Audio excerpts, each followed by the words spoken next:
I'm just gonna forewarn you. If you win against me, I'm gonna stuff the ballot.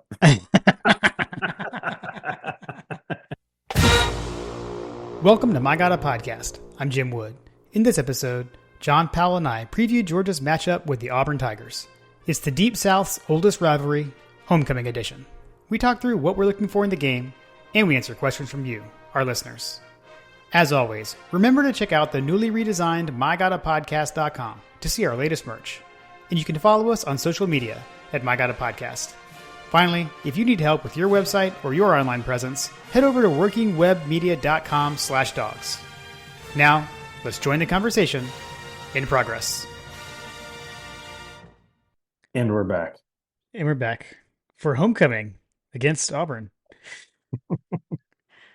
Kind of weird. The deserted village.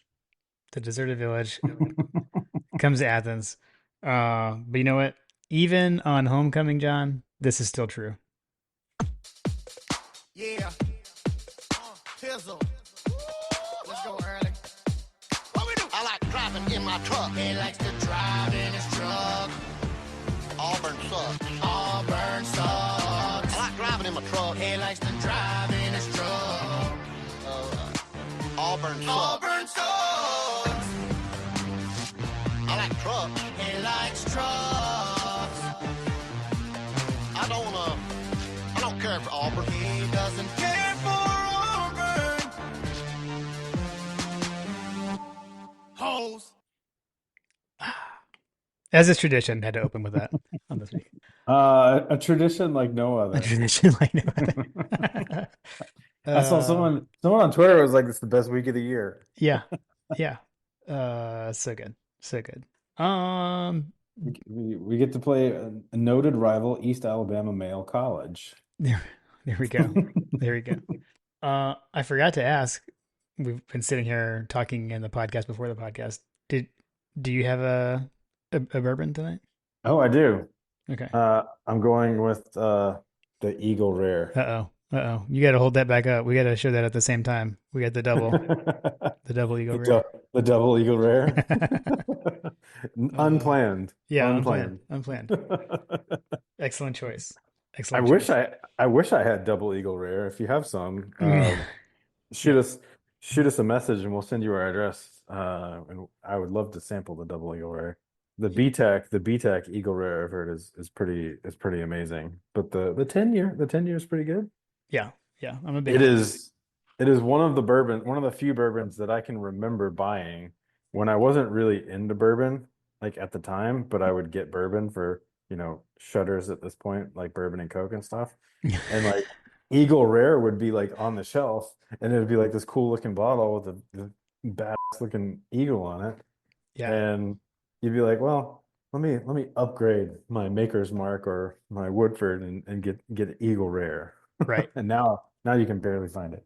Like, gosh darn it. Yeah, I don't think I've ever seen it in North Carolina. I've bought it, in Georgia. So this is this one may be one my dad gave me. So shout out Trip Dog. But yeah, not easy to come by. And most things aren't easy to come by from the North Carolina ABC stores. So you gotta go down the road to the what is the Southern Spirits? Yeah, but like I don't want to do the whole raffle. Like, no offense. They actually have some. They've actually done a little better with some of those things. If you follow them on the socials, like they have like go there and you can hunt for it and kind of stuff. Like they'll have like hide and seek type. I have stuff. seen those.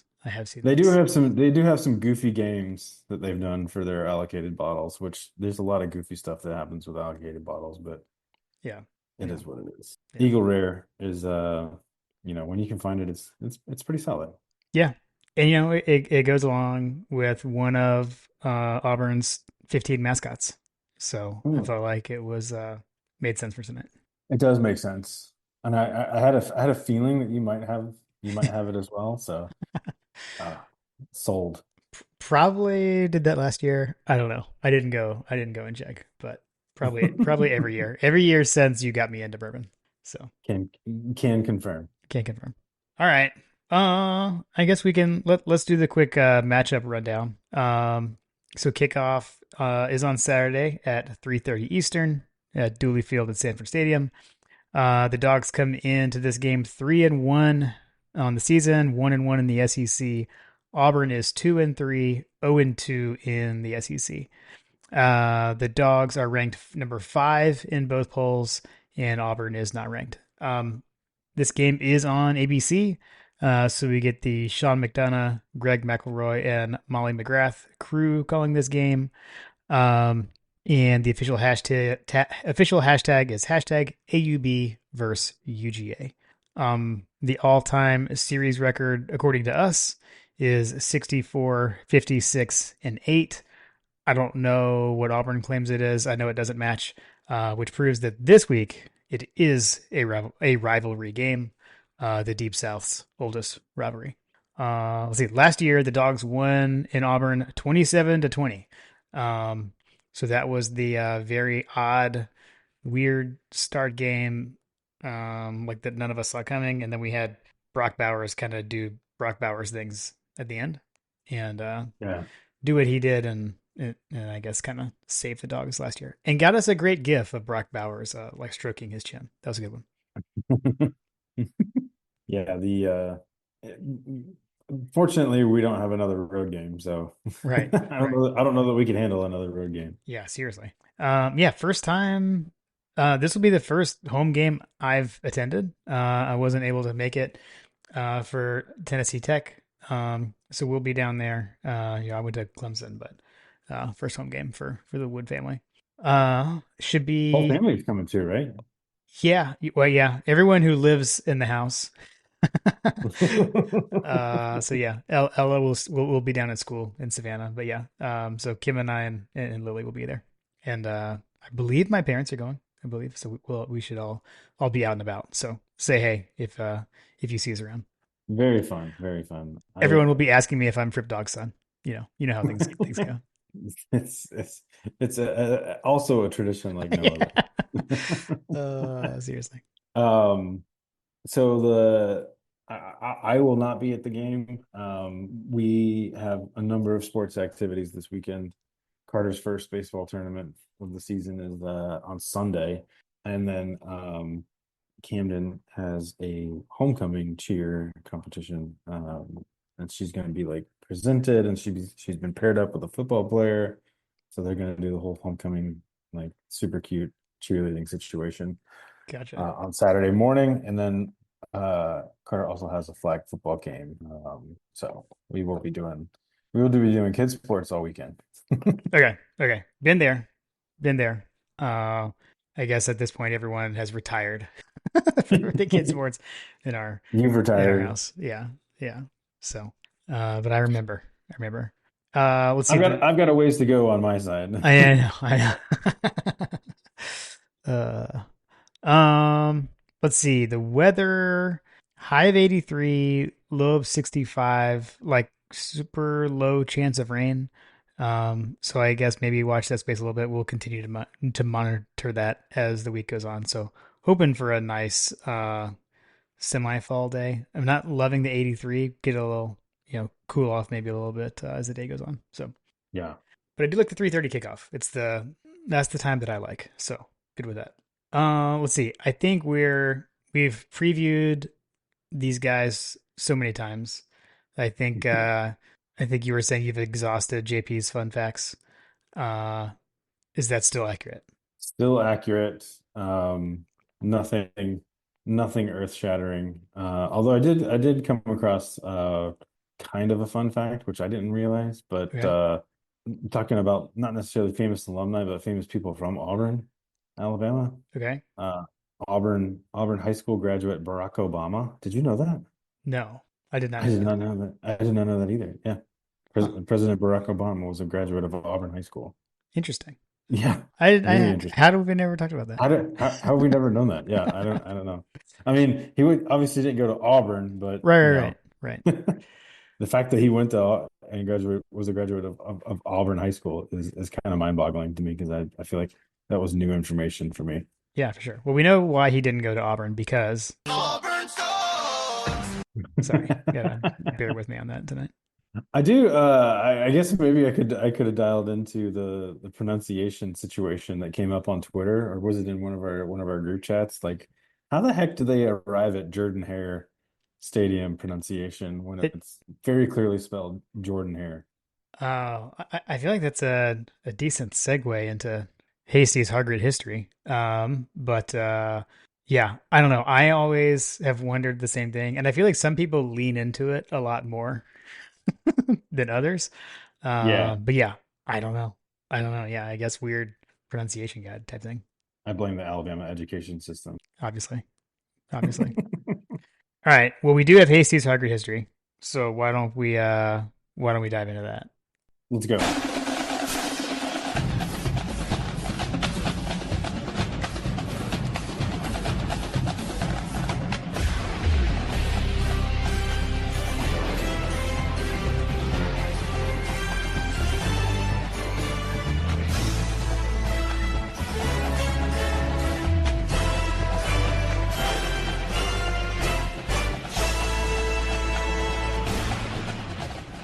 All right. Hasty's Hargreed history is submitted by Jason Hasty, and we received word that he does approve of the theme music. One of these days, we're gonna have to like just do like an intro for one of these games with our audio like dubbed over the actual audio. Yeah. Yeah. I like that. Like fix the ABC game to sound like what it should Exactly. sound like. Oh, yeah. We should Exactly. totally do that. Yeah. uh, Like, dear ABC, this is what it could be like. yeah. Oh, God. It would be so much better. I mean, you get the band. Like it sounds like a college It sounds like a football college song. football You get game. the drums, you get the band. None of this weird Yeah. rock stuff. Also, I did appreciate Brett confirmed same song, different but much worse arrangement.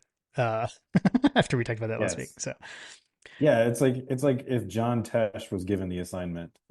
yeah, yeah. Although John Tesh did make a pretty good didn't he make like the NBA one It of those did. NBA theme songs? Yeah. So it's not too much slander for John I Tesh. know it's not too much slander, but All right. All right. Well, let's jump in. So this is this week's Hasty's Hargreed history for Georgia versus Auburn.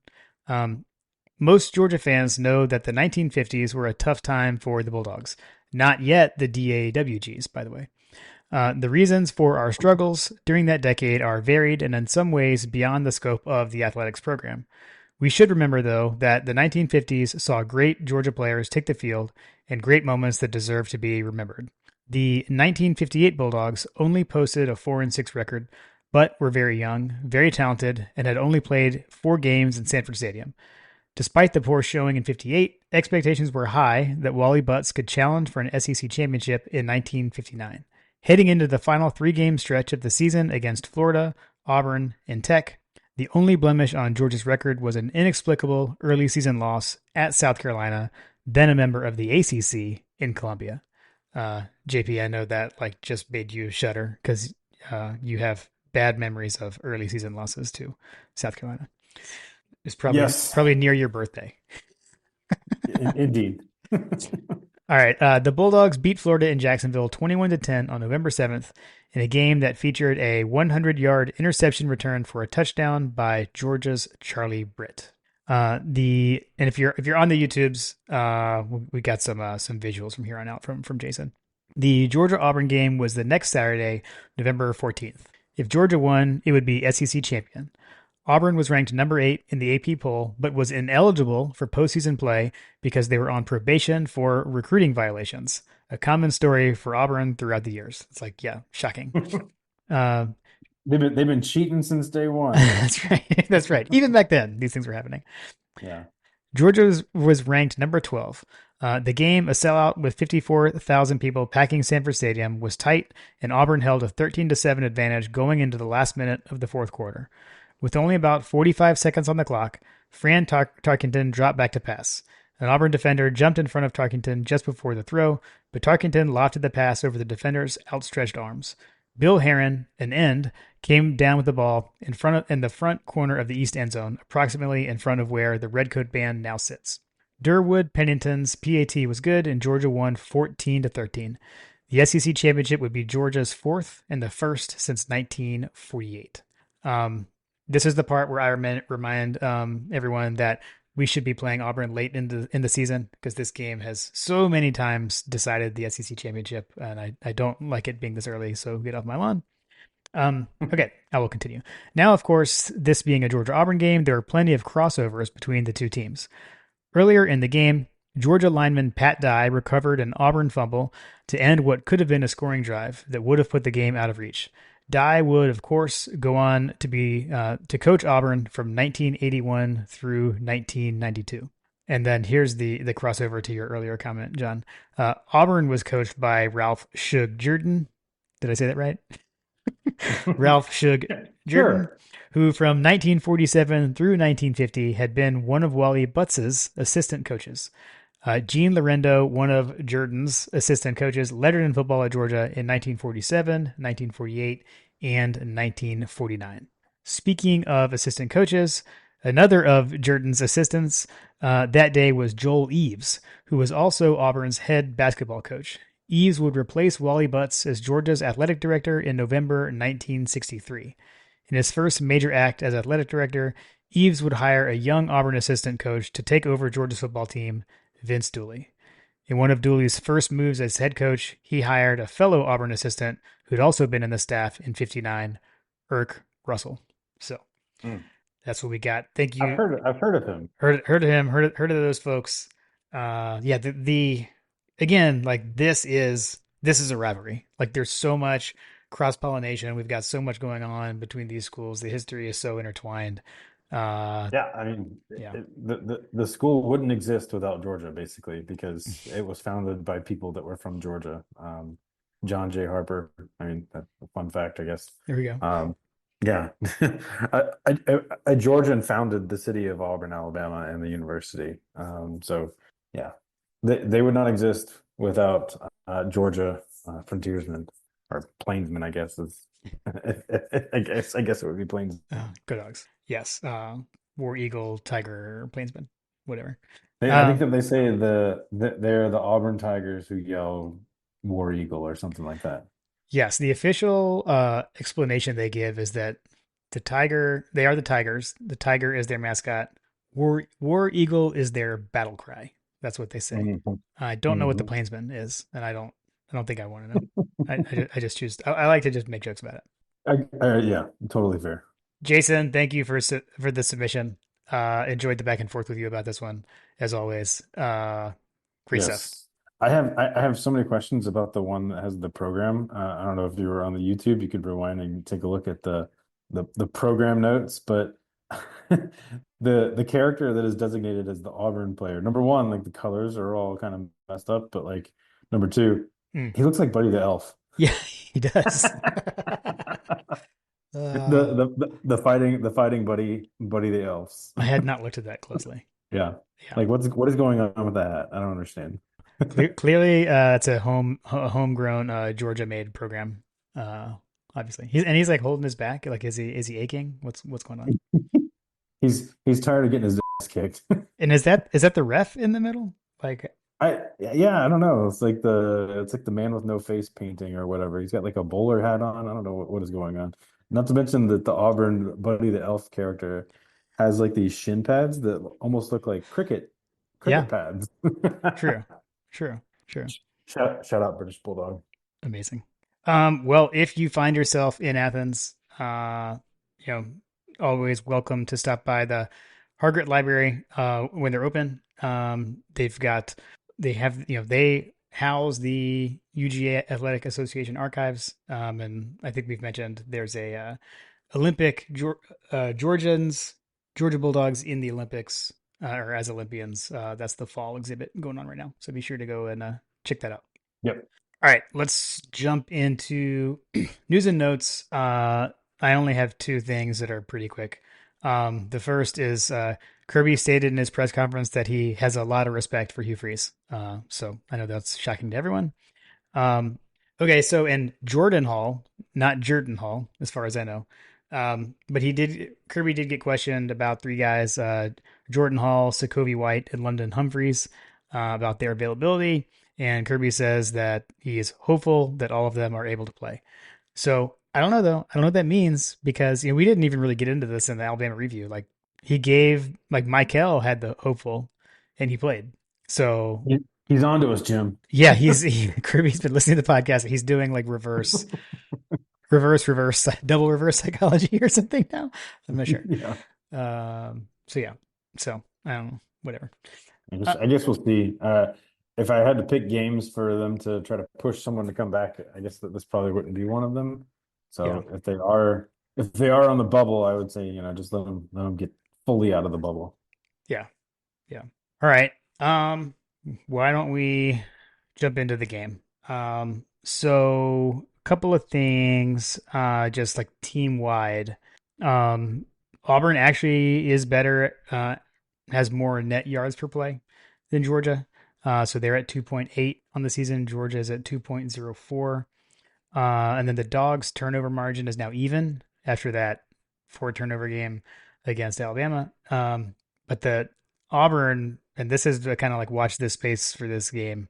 Auburn is minus 11 in the turnover margin. So interesting. Definitely something to watch out for.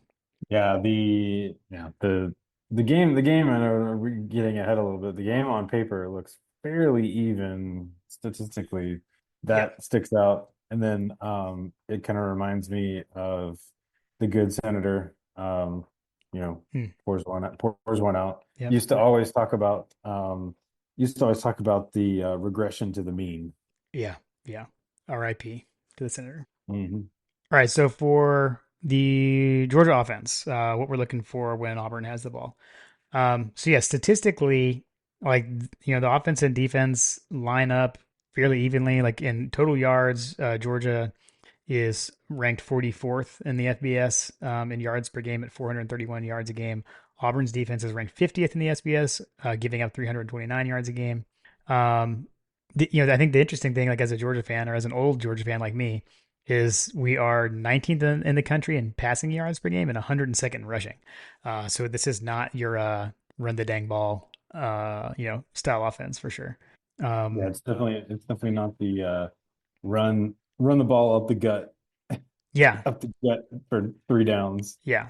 What I do find interesting is like on the explosive plays. So Georgia is now 18th in the explosiveness category in FBS.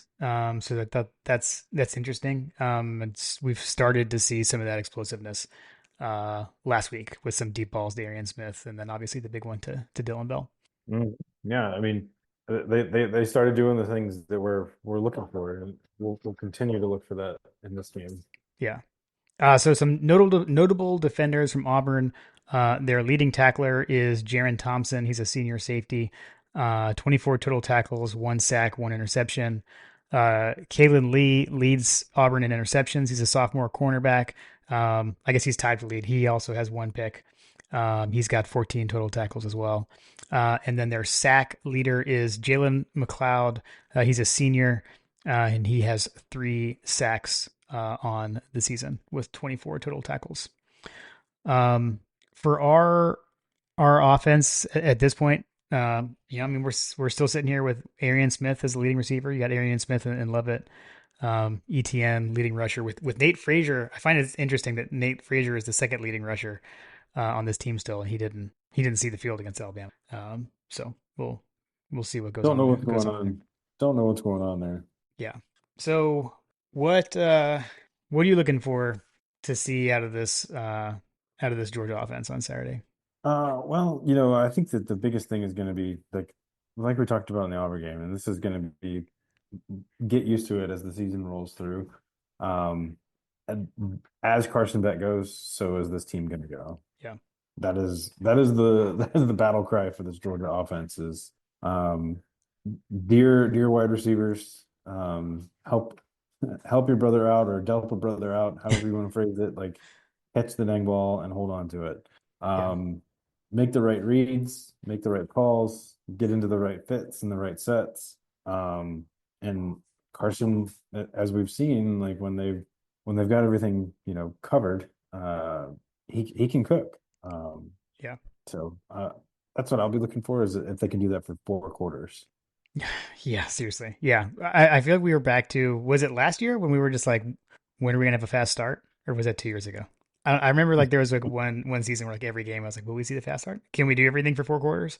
Because we certainly haven't seen that yet this year. So I'm with you. I feel like strategically, like we did the things last week, at least, early. Like we saw, like we were taking shots down the field early. That's something I wanted to see, and we saw that, but didn't get the consistent results.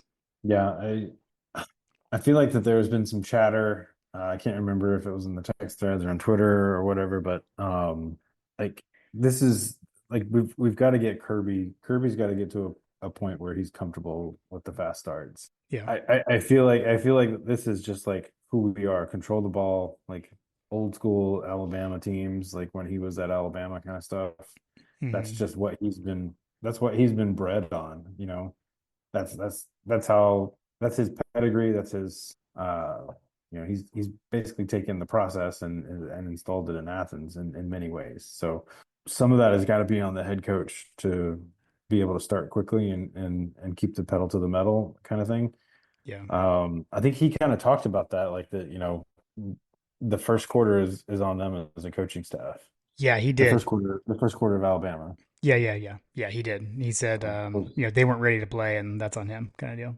Yeah, I mean, when the offense comes out there and looks completely constipated, that's that's definitely on a portion of it is on a big portion of it is on the coaching staff.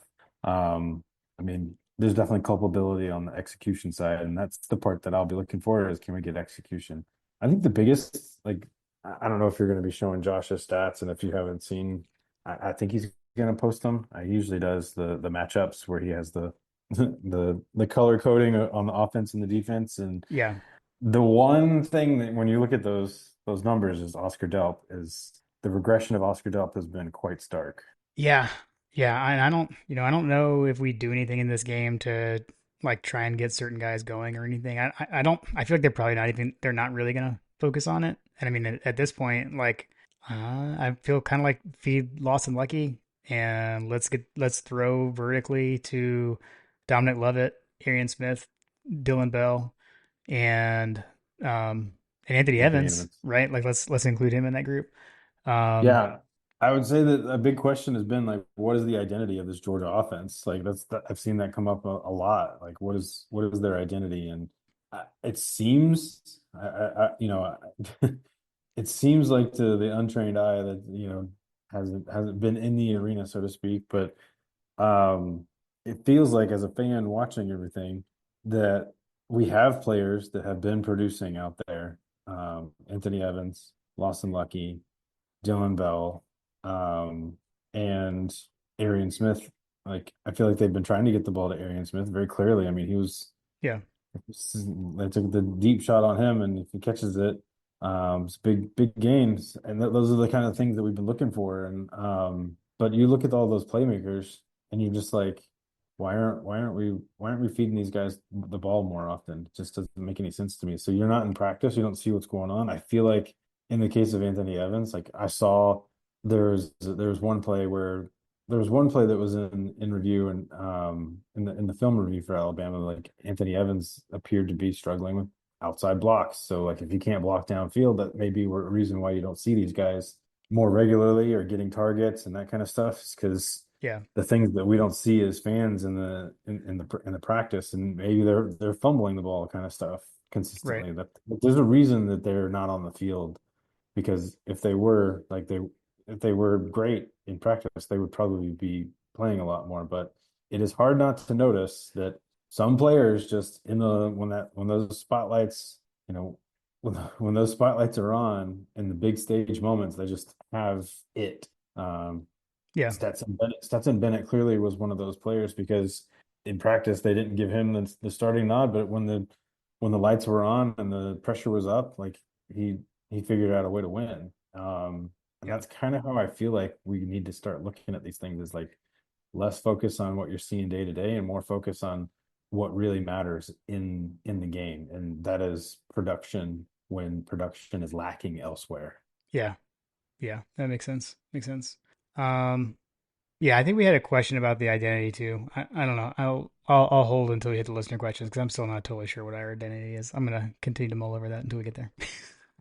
Okay, we can talk through it. I guess anything else, or you want to move on to the defense? I mean, biggest thing for Georgia offense, like running game, man. Like Yeah, yeah. uh, ETN has shown flashes, but he has also shown a knack for some boneheaded plays. Like Hmm. I've I've seen the analysis, like, like, hey, this this play looks like it was designed for this, and we did that kind of Right, thing. right. Again, execution in the running game. Um, I, he clearly has some, like, and he frankly like came pretty close to busting some long runs in the Alabama game. So I'm looking for him to come through and showcase that he can be a reliable weapon on the offense, not only from the running game, but also in the passing game too. Hmm. Yeah, I'd like to see us, impose our will up and down the field from the offense and kind of shut up a lot of people. And that's I would love for this game to be a confidence boosting game where we can get out and start showing people what we can really do, is to kind of silence some of those critics and showcase this is the Georgia team we're looking for, and get some momentum from an offensive perspective going into some of you know the thick of the schedule here. Yeah, agreed. And I will say too, like Auburn, the only other thing I'll say about them is like if you look, when you look at their numbers, like they're worse when you filter just down to Power Five opponents. So they've run up the score on some of their lesser opponents. Obviously Georgia doesn't fall into that category. So You'd like to I think like that so. there. Yeah. But no, totally agree on the running game. I would love to see ETN break out. Curious to see if we see more of some of the other guys. I think Alabama game kind of the being behind by so much kind of dictated whether it should or shouldn't have running the ball less just because of how far behind we were. So hopefully we get to see some more of that run game because I would. I mean that because that stuff helps. Like when there's the threat of the run, it opens up the pass game and vice versa. So if we could have a little bit more semblance of balance, I think that'll only help Agreed. and protect the dang football. We don't need to let these guys into the game by doing that. So protect the ball. All right. Let's talk about like our defense, their offense. So we're looking at when Auburn has the ball.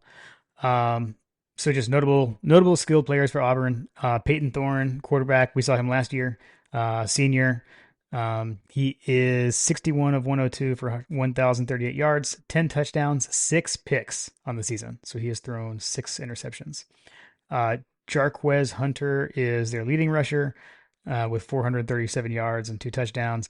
Damari Alston is their second leading rusher, 164 yards and 2 touchdowns. And their leading receiver, Keandre Lambert Smith, senior wide receiver, 17 catches for 415 and 6 touchdowns. And then Malcolm Simmons, a freshman wide receiver, 14 catches, 214 yards, 2 touchdowns. Um, so this is can we this is to me is kind of like can we not do what we did against these guys last year defensively? Um, as I recall, that game started out like we had them kind of like pinned back deep in their own end zone, and we let Peyton Thorne bust some crazy run on us. Um, and I mean, this is a Hugh Freeze team. Offense is his thing.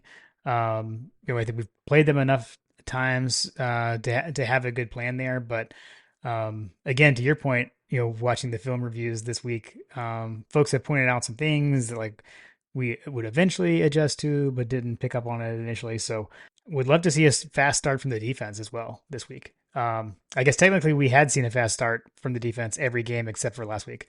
So maybe we get back to the the rest of the season and kind of flush Yeah, last week. yeah, pretty consistently have not been super concerned with the defense. Yeah, Yeah. yeah. And you mentioned, Peyton Thorne, like you're right. Like hopefully they've got that dialed up in their heads from last year, because he has not been a threat all season long Mm. to run. Running, yeah, Yeah. He's not been a significant impact, with the exception of like their very first game of the year. okay, But other than that, yeah, I don't expect that's going to be a feature of the offense based on what we're seeing here, but we know he has it in him. yeah, for sure. And this is where again I think this is where like the on paper the statistics look fairly even between the Auburn offense and the Georgia defense. But the thing there is turnovers, and I know Kirby talked about that in his Tuesday media availability. One thing he did say is that people aren't like they're not like what did he say? He said something which maybe kind of doesn't really make sense, but it's like they're not getting like stopped, like they're getting these drives, but they're just turning the ball over. Like they're not getting shut down, they're just turning it over. I think was what he said. So, but that's the thing right there. I mean, 15 giveaways already on the season. That's a lot. Would love to see that continue. Yeah, we'd love to see it. You love to see it, guys. Yeah, yeah. Um, I don't know. I guess that's really. I don't have a whole lot of else to say there. Defense for the most part, keep doing what you're doing. And like you said in our Alabama review, John, like Jalen Milrow isn't walking through that door for any other teams this season.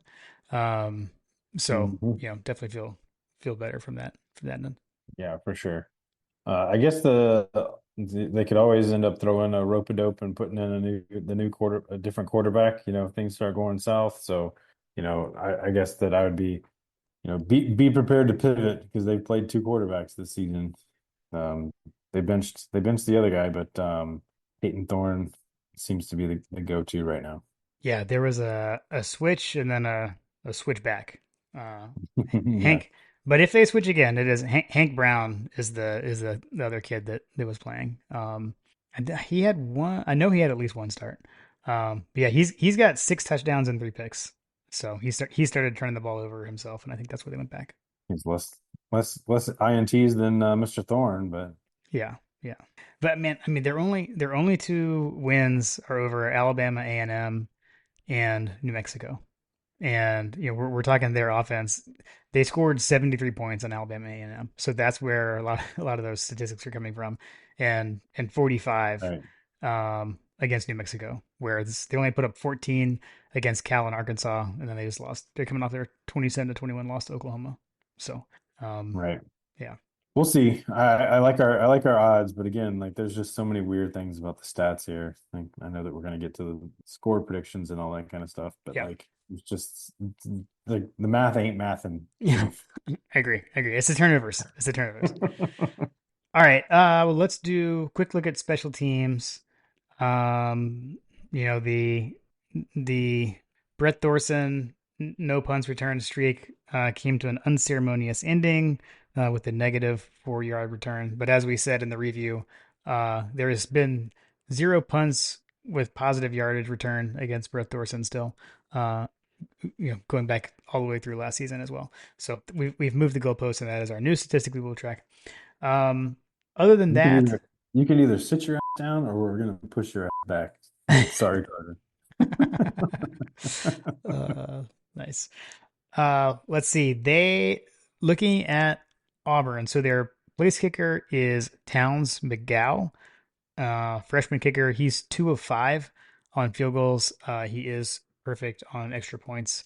And then they do have an Australian punter. So they do have that going for them. So Oscar Chapman, senior punter, and he's got a 46.25 yard average there.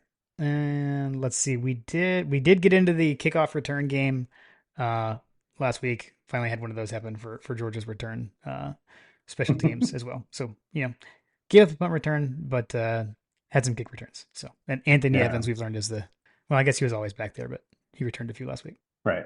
And we basically were like, fine, you're gonna bust our goose egg. We're gonna bust ours.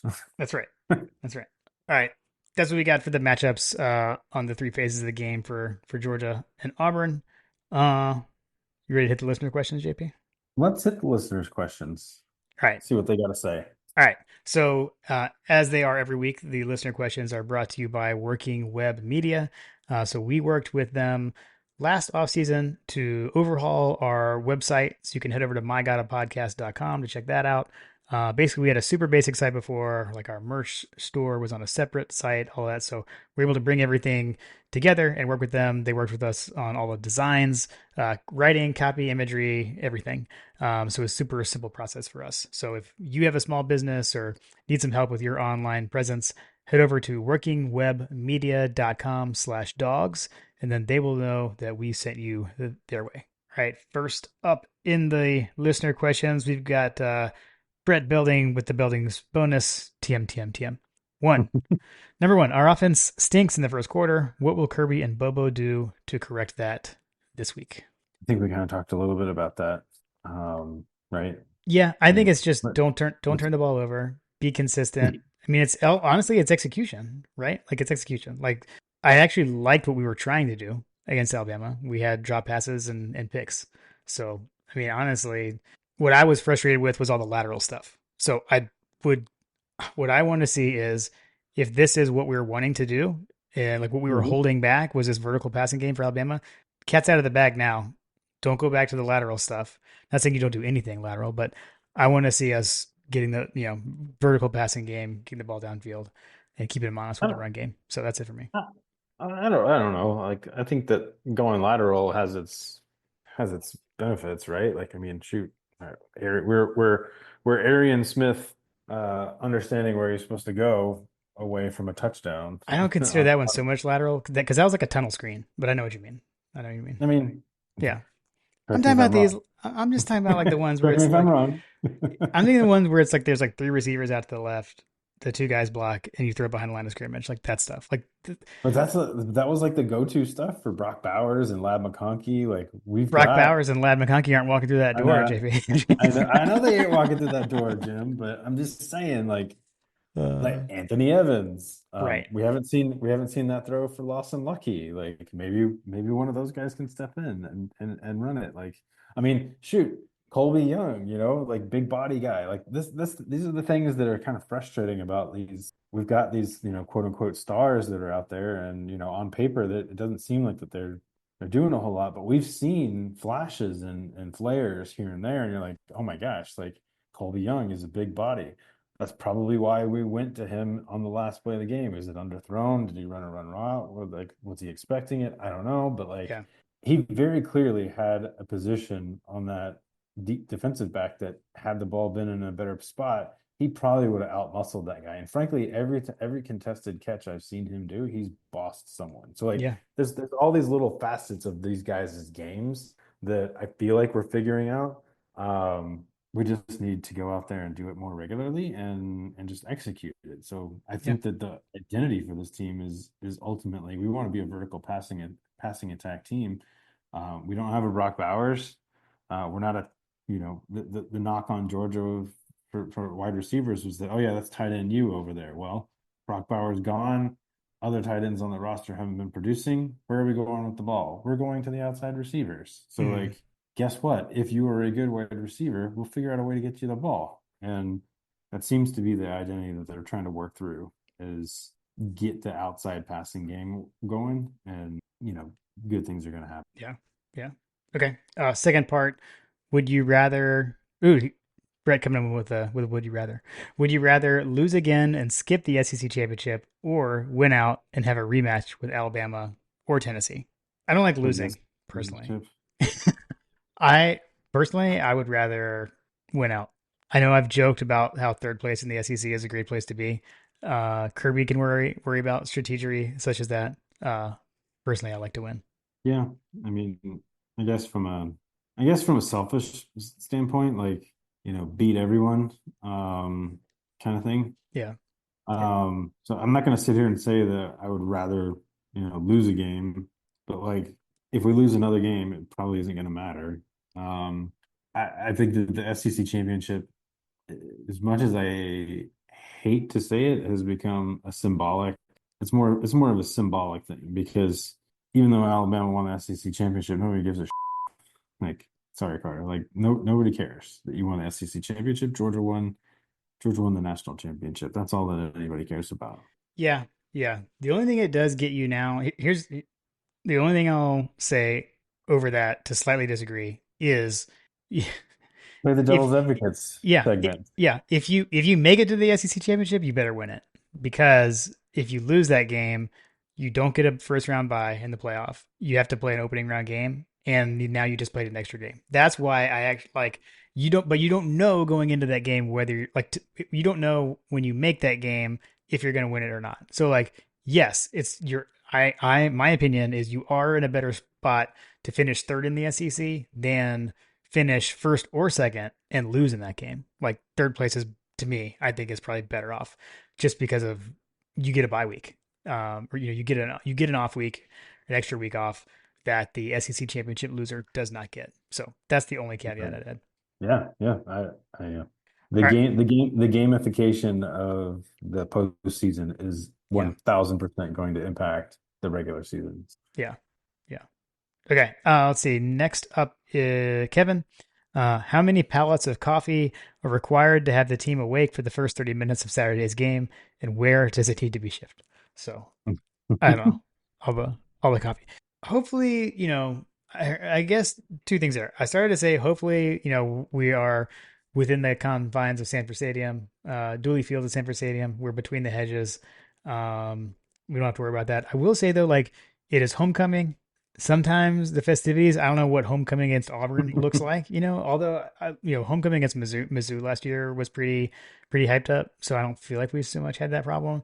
But I would say, like, if you're going to the game, definitely, get there early, be loud. Like, we want these guys to come home to the crazy Sanford Stadium environment they're used to. So I would say I don't know about pallets of coffee, but I think we as fans can put the energy into Sanford Stadium to get them awake. No, yeah, I agreed.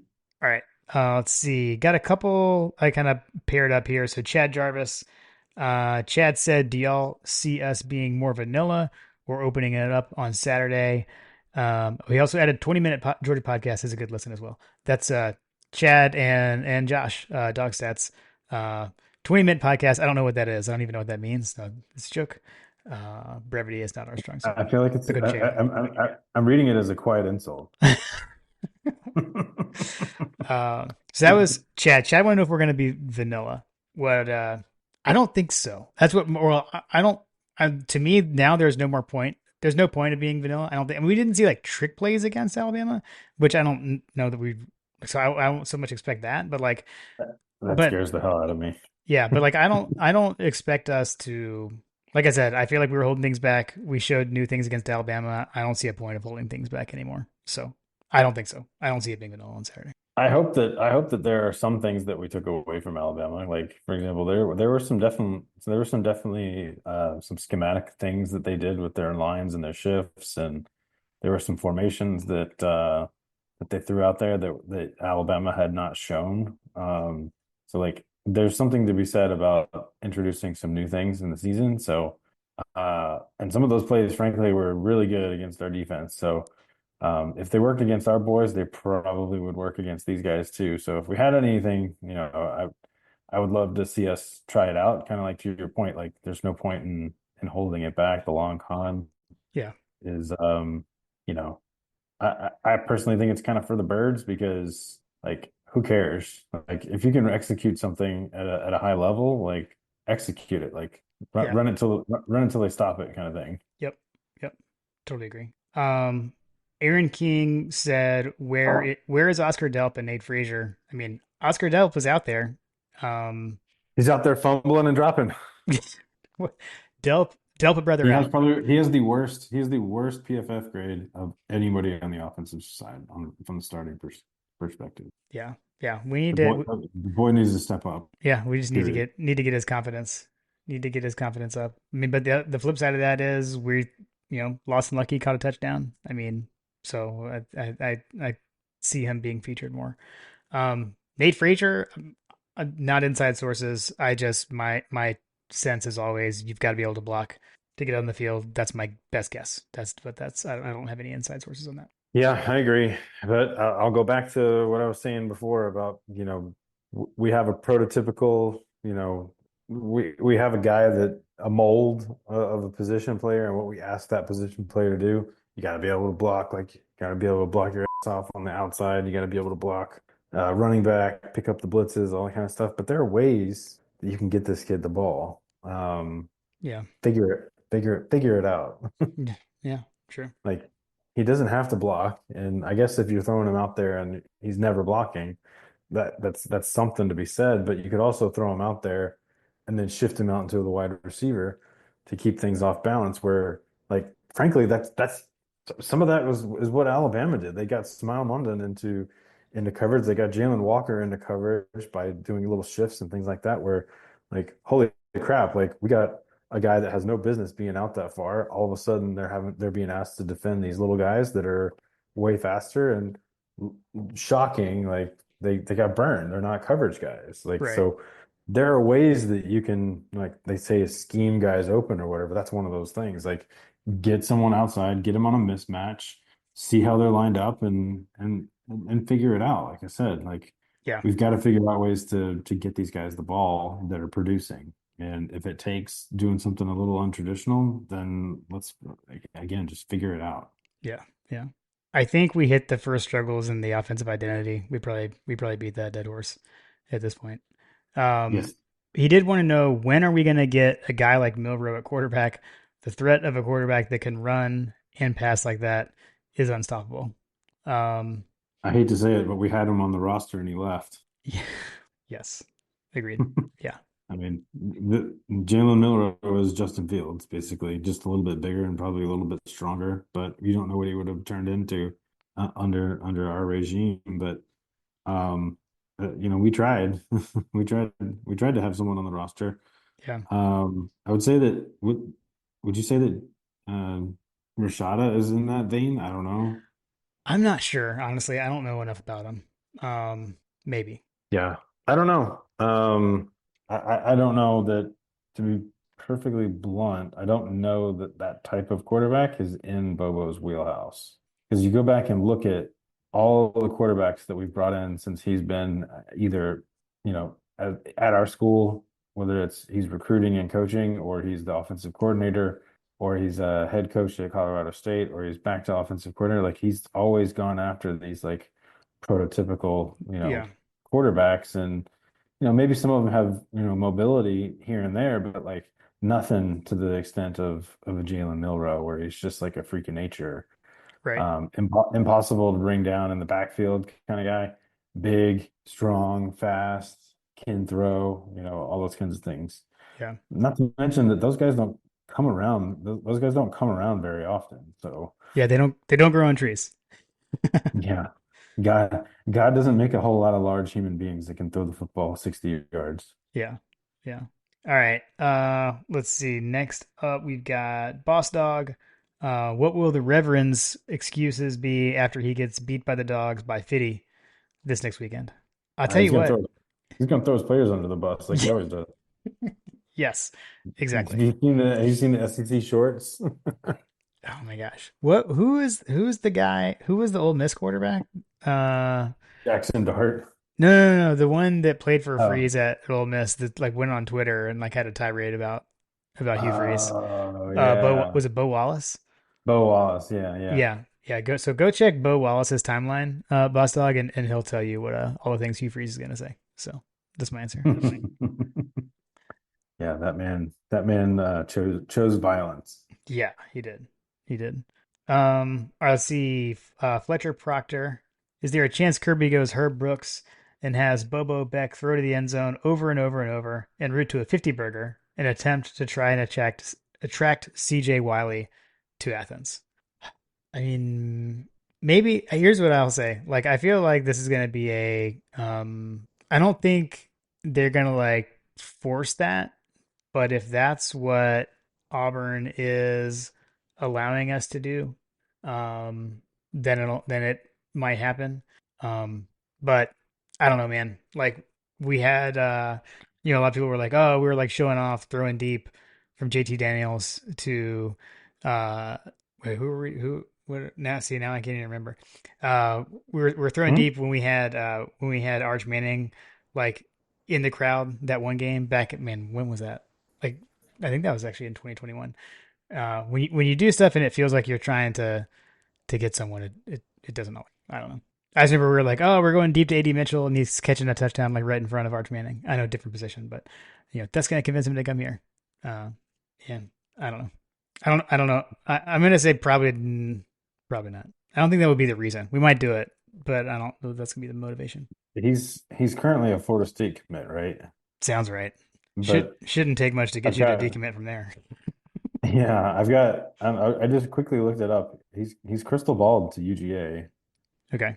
100% as well. So seems like that he's coming. So sure, we'll go with that. Um see if we can get this kid to stay home, I guess. Don't know a whole lot about him, I mean, but he did go. I know he's from your alma mater, Jim, There you and I go. know you're a little partial. Little Milton alum. Hey, it's been done before. Sean Bailey was a Milton grad as well. Did some good things I for the like dogs. I like the pedigree. I like the pedigree. Yeah. Yeah, I mean, he seems like a highly rated recruit. We've got other highly rated recruits, so if you're fast and tall and big and can catch the ball, there's an opportunity for you here for sure. Yeah. Yeah. Oh wait, we're open to take the wide receivers. We need to hit that vertical passing game that we talked about. Yeah, seriously. I think that if I'm a guy like that, I'm probably questioning like who's going to be the quarterback next year, kind of thing. Hmm. Puglisi. I'd rather not get into that conversation right now. Table that. Table that. Let's see. Alex Berger. Um, he said, just wanted to get your guys' thoughts in these next 2 weeks. Since we essentially play the two cabooses of the conference, I know no one expected the schedule to have no breaks. But I think we have a good opportunity to get on the same page on both sides of the ball in these next 2 weeks. What are your thoughts? He said, also, do you think from here on out that we going to be flying under the radar, under the national media's radar, especially on that four-letter network? Love the pot. The best way to get on that on their radar is to go out and have Carson Beck throw up 400, 500 yards passing, and I think that he clearly showed that he has that in him. If he's called upon to do it, so that's one way to do it is to just go out there and just just bull rush everybody like a bull in a china shop and just knock everybody down. Yeah. I think the other thing about these next 2 weeks is they're at home. I mean, we get to play two home games.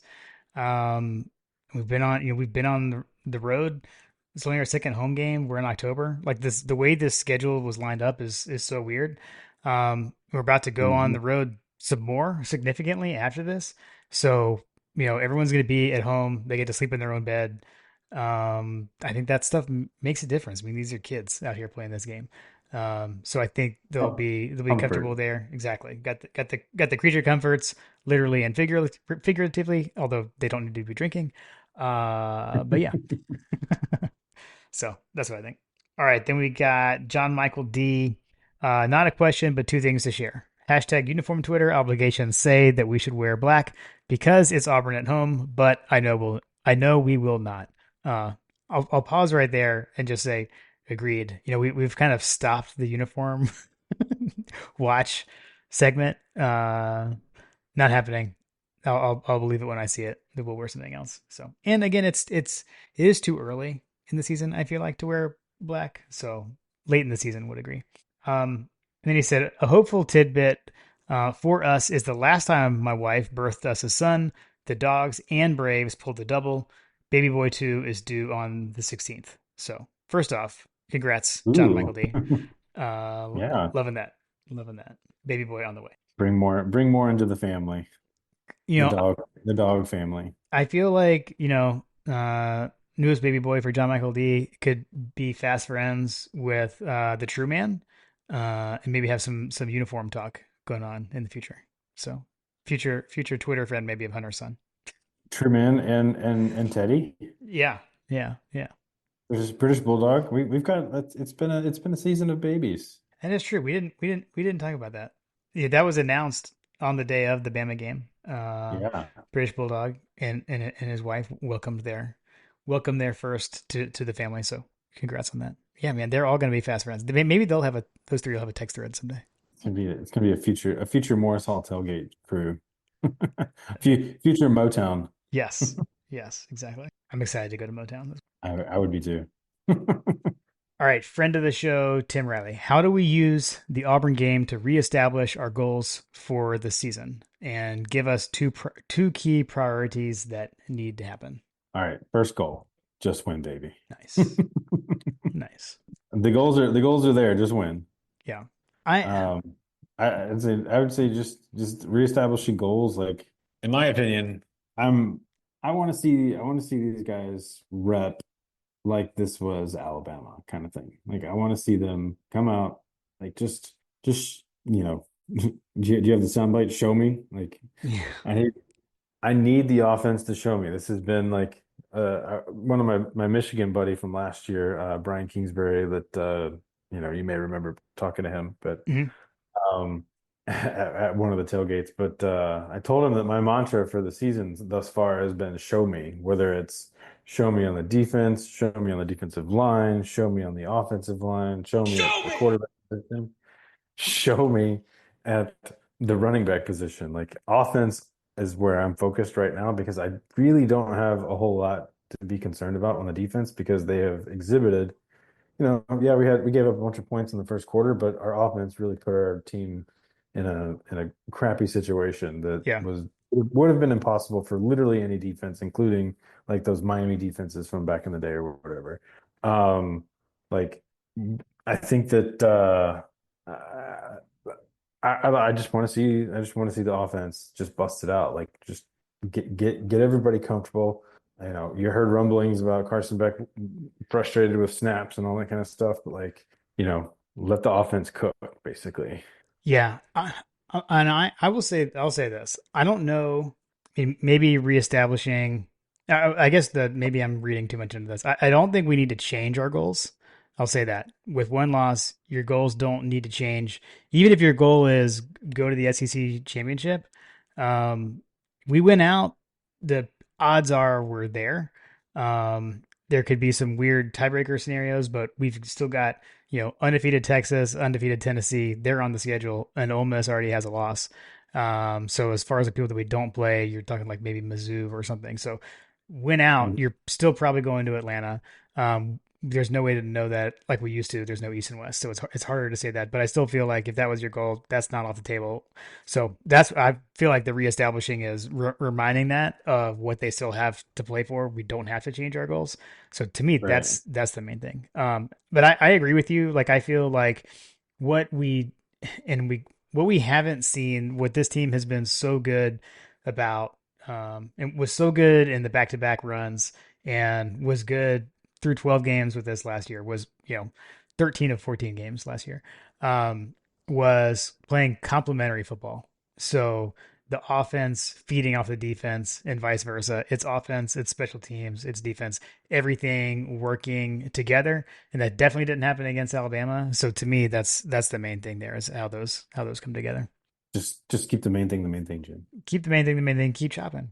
I mean, but yeah, I mean, shoot, two key priorities: protect the football. But I agree with you, man. I feel like it's mainly offensively right now. Protect the football, and I'd like to get some semblance of a run game because that's just going to help open up the pass game. I like what Kirby said about that I guess in his post game speech he was talking about like we need to have more moments than they do, like Hmm. moment by moment. Like he's been that's like one of the things that they've been talking about a lot in some of these like quotes and videos that I've seen, like moment by moment. Yeah. Like you don't win this moment, forget about it, move to the next one, win that moment, win more moments than you lose. That's probably football is probably the best example of that because like from one play to the next, you could get shut down, get off your mark on one play, and then bust a touchdown on the next play. Moment by moment. It doesn't have to be that way. And you know, just kind of tying a bow on like that message and how it gets conveyed. Like we talked about that in for Carter's baseball team, and baseball is another great example. Like talk about a sport that's like depressing. If you let it get depressing, you just have to move on to the next thing. Like you made an error, tough cookies. Like figure it out, move on to the next play. It's the next play, the next pitch, Mm, whatever it is. And it's the same thing for football. Like just like in life, like not everything goes your way. You just got to move on to the next moment. yeah. Yeah. Like it. All right. We've got Jason's Would You Rather's from the Hug Dog. All right, JP, the Auburn edition. Oh, sorry, were you gonna say something? No, I said yes. Yes, yes, yes. We still need, I feel like there needs to be some kind of intro maybe for Would You Rather's. I had an idea, haven't executed it yet. We'll still working on that. Okay. All right. Would you rather swallow a shovel of hot coals or lose another game to Alabama? Yes. Yeah, I can't. We need to stop losing to these guys. Which, yeah, maybe of course it had to be them. Whatever. Of course, it had to be them. I mean, the truth of the matter is, like, it would have been a terrible situation even if we had won. I talked about that on the podcast. We were in an impossible place. Like you could not win that situation. Where you can win that situation is to win it when it matters most. And frankly, Hmm. all intents purposes, that game mattered zero. Sorry, Josh. Second, would you rather cheer for War Eagle Tiger Plainsman or Ramblin' Wreck Engineering Bumblebees? That's a tough one. I'm going Ramblin' Wreck. Mm. God, I just If my can't. I can't do I it. put it to you this way, Jim. I put it to you this way. Everybody gets a scholarship offer when they visit Auburn. Mm, Not many people get into Georgia Tech, dude. So if my kids are able to get into Georgia Tech, I'll be like, go Bumblebees. mm. I always tell my kids. I always told my kids you can go to college anywhere you want except Georgia Tech.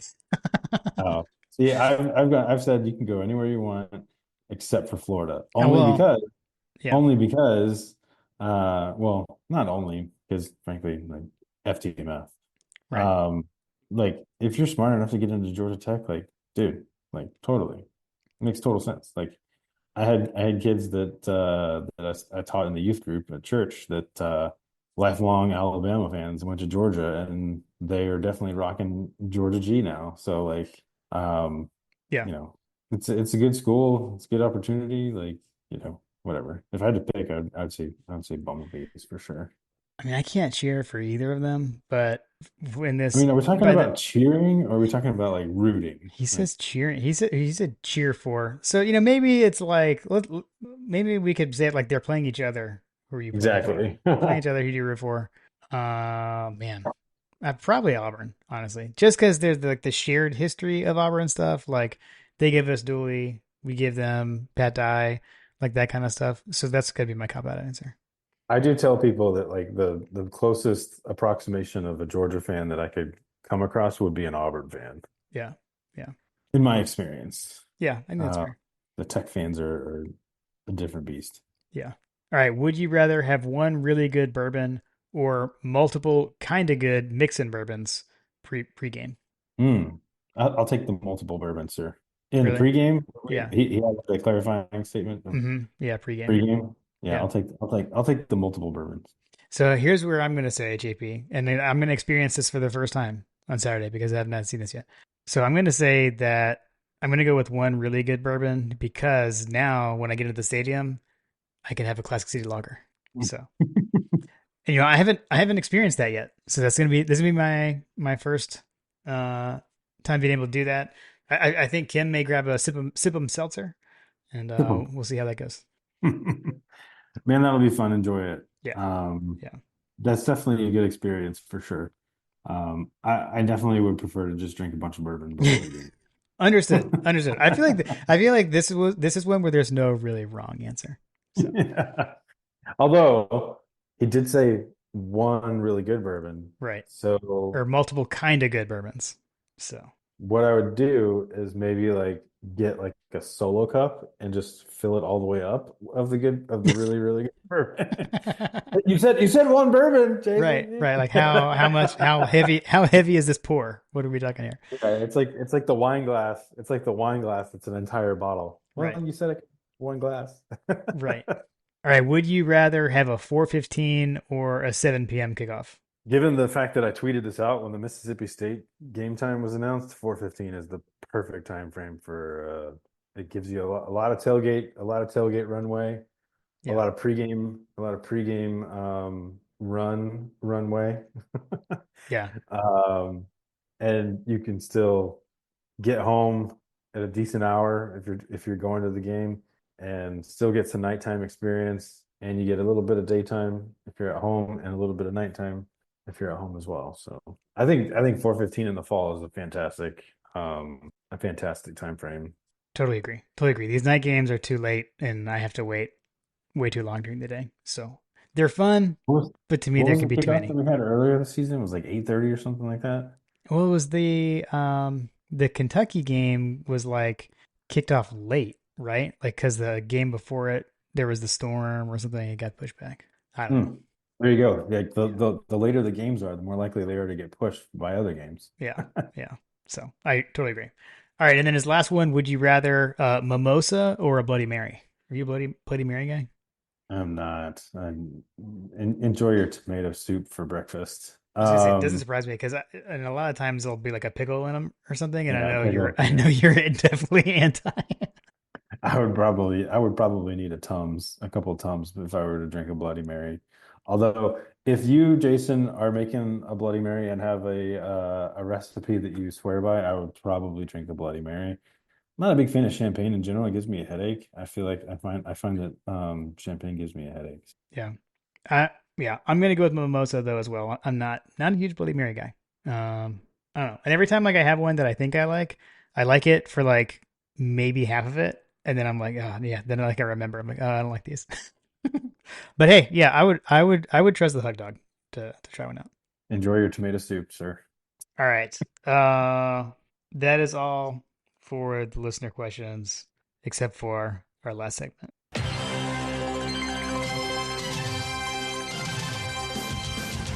Oh my God! My God, a freshman. Trying to put glasses on it. 1980 rule, brother. It is time for Coaches Over Unders Auburn edition. As we covered in the last episode, John, you extended your lead. So you have the honors. Do you choose to, Oh, shoot. do you want to go first or do you want to defer? I need to look at the over-under questions to make the decision for Uh, let's see here. Where is it? I'm there.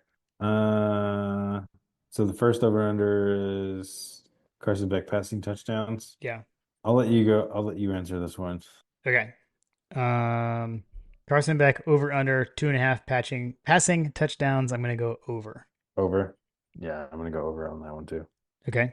Over to you. So, or you go first on this one. Georgia rush yards over under 125. I'm gonna go over. Okay. I'm gonna go over as well. I'm gonna over as well. Establish the run.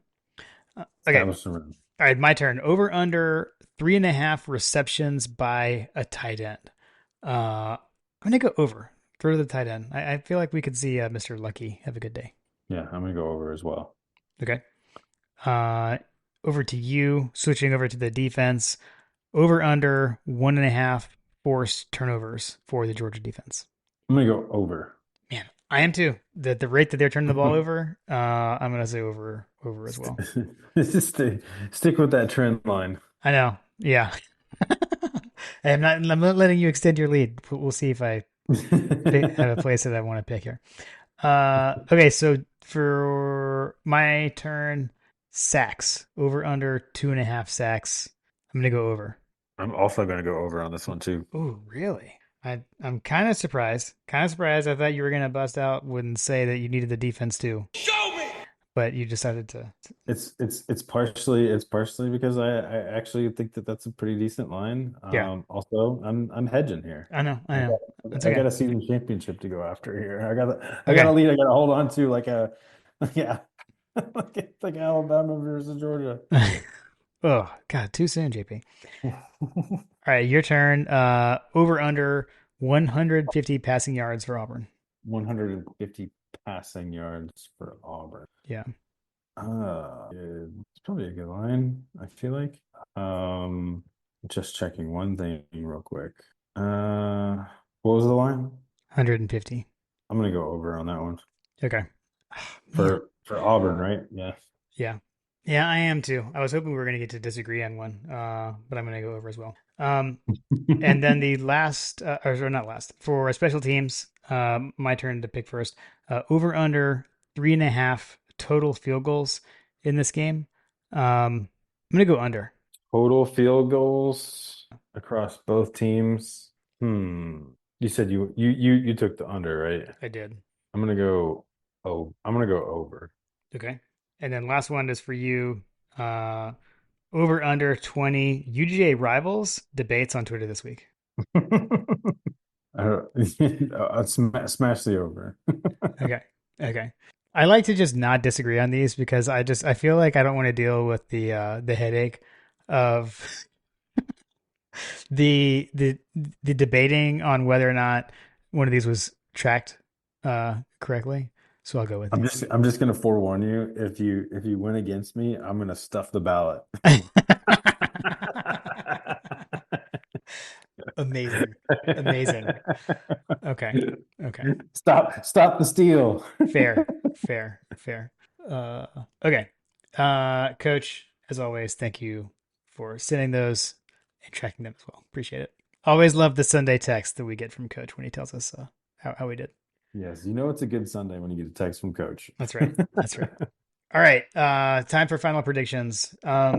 So last I checked, Georgia was or is a 24.5 point favorite with the over under of 52.5.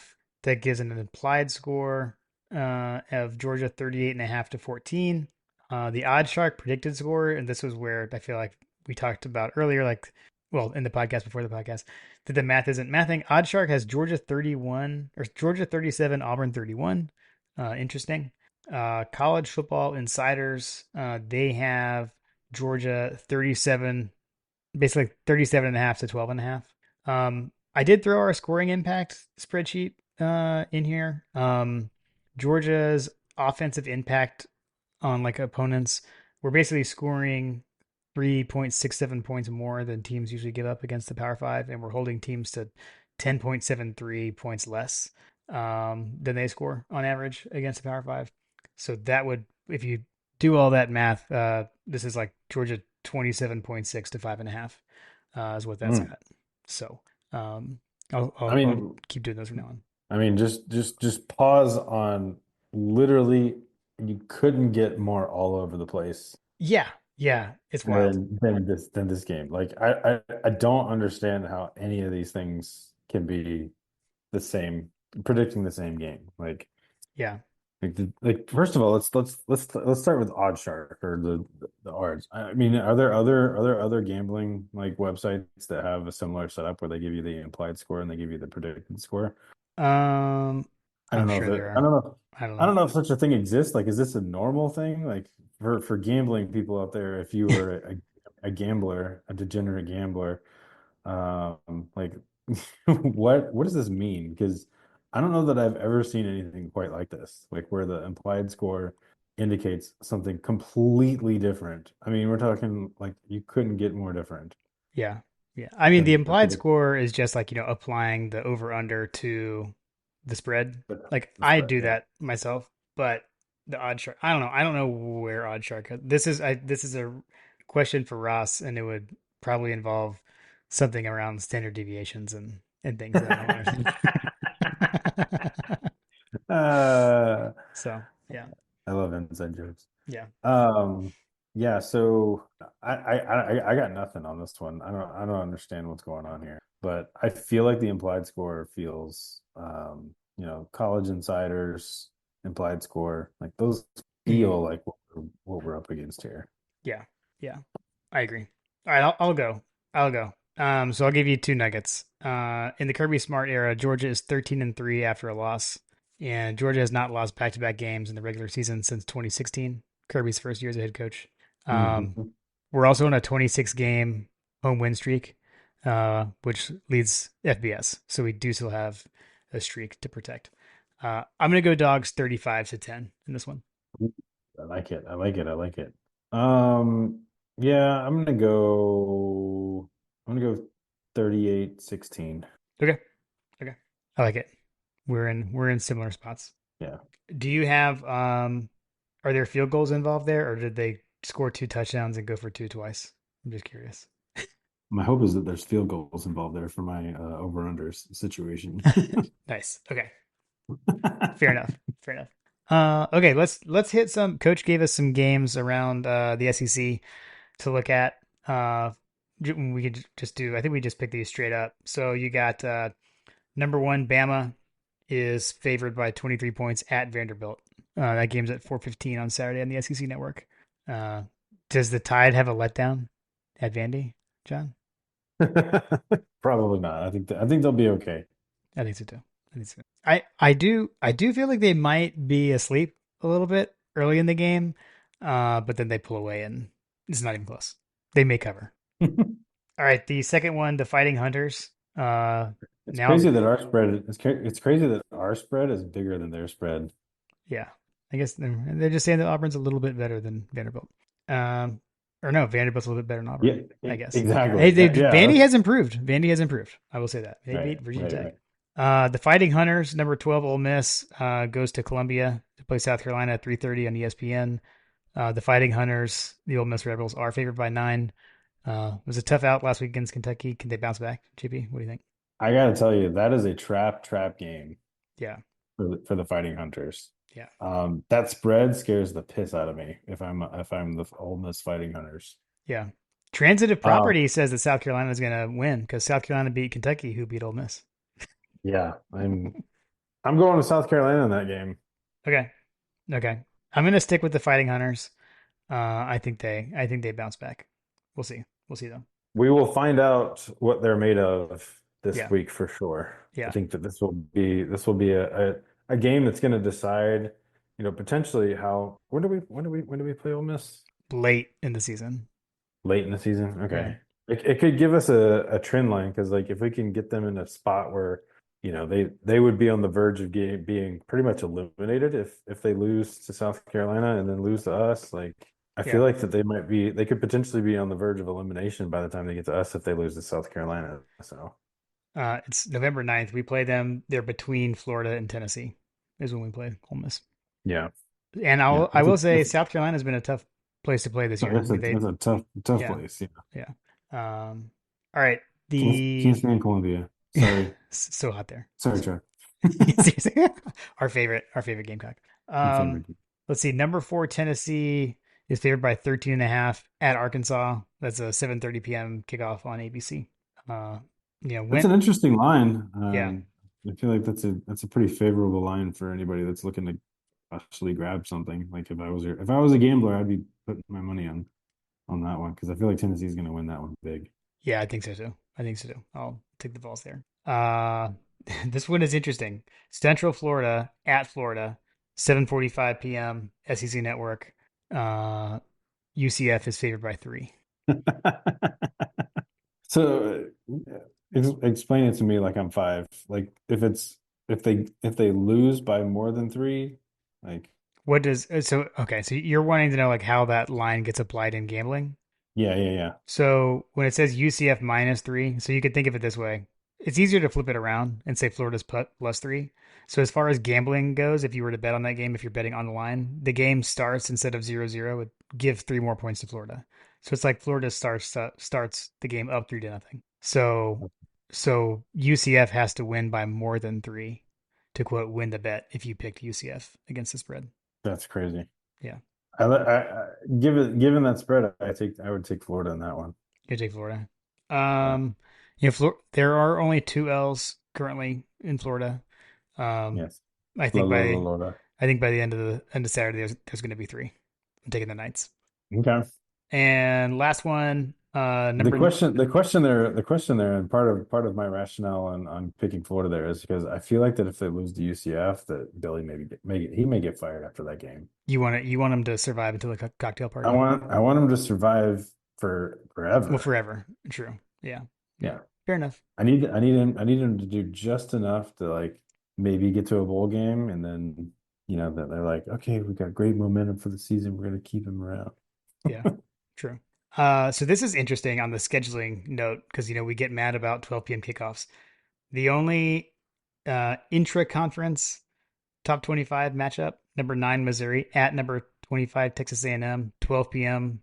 kickoff, which I think is 11 local, or even earlier. It's what time zone is that? But so noon on ABC Eastern. Intro. So and A&M is favored. A&M is number 25, Missouri's number 9. A&M is favored by 2 points. Who do you got here? I mean, I'm going with A&M, but I'm going to get on a soapbox about this whole BS. Like, this is a game that would be 7:30 with Ron Franklin, like playing that music, that intro music for from from Hasty's history. Yeah, Like this game should never in a million years be played at 12 p.m. I don't understand what the heck's going on with this. I'm, yeah, it is. I mean, it's because of Fox. Fox put all this money into that big noon kickoff, and now ABC wants to keep eyeballs on their network and not on Fox, and so they're trying to match it. So that's the real reason behind it. And I Fox, guess. the big noon kickoff does like crazy, like that was a gamble that paid off big time for Fox. Like it has done huge numbers for them. So Hmm. it was like an untapped into window. You know, there weren't big games at that timeline, so people weren't watching as much, and so they're putting these big games there, and they're getting huge numbers.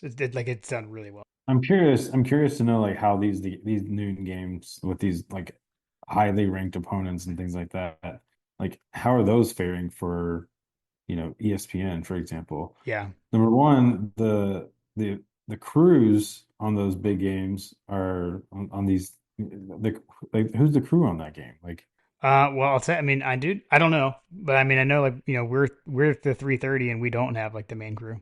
Um, I would but assume the it's main not like Herb Street in Fowler, yeah, yeah, like that's what I'm because saying. Herb Like, Street can't go from game day to call it to go right, call a 12 that's what I'm o'clock game. So saying. yeah, That's what I'm saying. Like these games are not like yeah, it doesn't make any sense to me. So you get a subpar crew. I also like culturally speaking, like I feel like that the Southeast has been like I don't know. I would be very curious to know like what the ratings are like on these games versus the Big Ten games because I feel like mm, culturally speaking, like the Northeast, Midwest, like it's just a different culture up there. yeah, Um, and I feel like that in the South, we like these big games at night. We like yeah, them at 3:30. We like them at 3:30. We like them at 6 o'clock. We like them at 7. Like, yeah. Like yeah. give it to us in the later afternoon because like and this is why I say like culturally, like when you're talking about a 12 o'clock kickoff in September for or October or whatever, in like in Florida or Hmm. in College Station, in Georgia, in freaking the surface of the sun, Columbia. Like Yeah, these are miserable games for people, and it's not fun. Like, yeah, yeah. No, I'm with you. I'm with you. anyway, I mean, I agree. I agree. I'm just answering the question why. I can look into what the numbers are. I do know though the Georgia Alabama game last week did insane numbers. Like it was like the most watched college football game in like a long time. So yeah, it did numbers. shocking, Yeah, shocking. Yeah, shocking. you put that game on. You know, it was on network TV at night. Top five matchup. So yeah, shocking. All right. So you said you're taking A&M. I'm taking A&M there. Yeah, Okay. I think Missouri gets exposed. Okay. Okay. Yeah. I'm gonna go Missouri, but I think that actually should be a pretty good game. So, I mean, um, the spread indicates that it is. yeah. So I'll be watching that on the TV in Motown. So I haven't been paying too much attention to these teams, but I do remember hearing Missouri was like a dark horse. yeah, yeah. And then but they've struggled. I mean, shoot, they should have lost to Vanderbilt, right? I think. All right. All right. Well, that's what we got. Um, so I'll be there. We're going. Like I said, Kim and I and Lily are gonna head down, uh, head over with Frip Dog and Panda. Uh, my first trip When are you coming into the down? classic city. We're gonna head down on Friday. Yeah. So we'll Friday. be there. Okay. We'll get down there like late. Yeah, we'll head down after work, basically. Good stuff. Yeah. I like it. I like it. Tell you'll have to tell Flip Dog. Are you guys gonna do? Are you gonna? Is I wonder if is Belding gonna be there? Is he gonna get a preview of Panda's famous bean dip? Yeah, the thing what he was talking about, I think he was saying my brother-in-law is going to make it for they have a band thing going on. That's right. It's That's like right. Georgia, Texas. I will say I don't know 100%, but I do know like my sister like they can't come this weekend. I think that's because of band obligations, high school band obligations, which would mean Brett's in the same boat because their kids are in the high school band together. So I think my guess is no, Brett, let us know. Yeah, let us know, Brett. Um, yeah. But yeah, no, You I'm gonna I'm looking forward to uh, it. I is the tailgate gonna get blessed with the OG recipe? Good question. Good question. Yeah, we have been known to show up on North Campus, toting the bean dip. I don't know. We'll have to see. It's what the people want, Joe. So here's the thing though. I have been I've got to figure out where Kim and I are doing our run on Saturday because we now have to go for a run Do you for the do you rest of my want life. do you want my recommendation? Yeah, let's hear it. Drive over to the Morris Hall area, find a parking spot Mhm. downtown, super early in the morning. I Yeah, mean, I when I did mine, I think it was like 5 a.m. or something like that. But I yeah. know you probably don't want to get up that early, but that is a possibility. Okay. There's nobody there, and it is a very unique experience to run around an empty, like absolutely just dead empty um, parking situation on a game day. Yeah, The lights are on. The lights are usually on. At least the lights were on when I went at the stadium, and just run around campus. I did a loop around campus, and it was great. And I scheduled it so that I would end right around Morris Hall Tate situation. yeah. And as I was running by Tate, I ran into Hug Dog that was That's waiting in right. line That's was right. waiting in line for to set up. So you may get a preview, and you could probably beat the guys that are trying to wait for the parking to get the first crack at it. Okay, noted. Kim is more of an early riser than I am. But I will float the suggestion. I'll float the suggestion. Although, well, based on what I just said, like I'm the one that has to be convinced. But I don't know, so I'll check with her. I like the Yes, idea. We did talk about that about where we're gonna do that, so we got to figure that out. it's definitely a unique experience because you get Yeah, a big dichotomy. Not to mention the fact that it's a lot cooler. yeah. Well, true, true. All right, cool, man. Good deal. Well, Awesome. like I've said, this game should be later in the season, but it is what it is. uh, It is what Homecoming. it is. Auburn never, this is where we're at in college football, where we're playing Alabama and Auburn in back-to-back weeks, and Auburn is the homecoming game. Like, it's so weird. Like, what is going on? I'll take it though. I'll Yeah, be I'll be watching. I'll be watching. I may, depending on what the weather looks like. I need to check it out. Check that out. It's starting to get to be drag the TV outside for a fire yeah, situation. So I'm really hoping that we can get there quickly because I'm kind of over this. I'm kind of over this heat. yeah, yeah, for sure, for sure. Cool. Well, Awesome. Well, you enjoy your guys, home viewing. Enjoy your home yeah, viewing. yeah. You guys enjoy. I'll be looking to live vicariously, Jim, including your run at 5 a.m. if you go. Okay, okay, Um, so just keep us posted and go dogs. we'll do. Go dogs.